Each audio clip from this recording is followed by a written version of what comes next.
Кыргыз Республикасынын президентине караштуу антикоррупциялык ишкерди кеңешинин Жалал Абад областындагы аймактык өкүлчүлүгү областтык жана шаардык ардагерлер кеңешинин төрагалары Акмун жана Жаңы Мун фондору биргелешип бүгүн пресс-конференция өткөрүштү.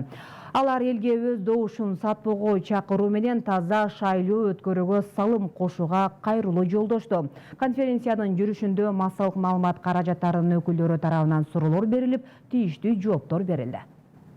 Bizde кандай шайлоо болбосун дайым ушул административдик ресурсту колдонуу дайым подкуп менен болуп жүргөн.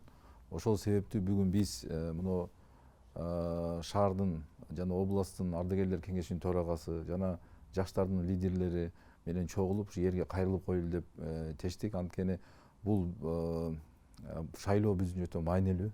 Анткени бул шайлоо бул биздин келечекти аныктай турган адамдар келет парламентке. Ошого биз ушу элге кайрылганыбыз ушул таза өткөрөйлү шайлоону, адилеттүү өткөрөйлү.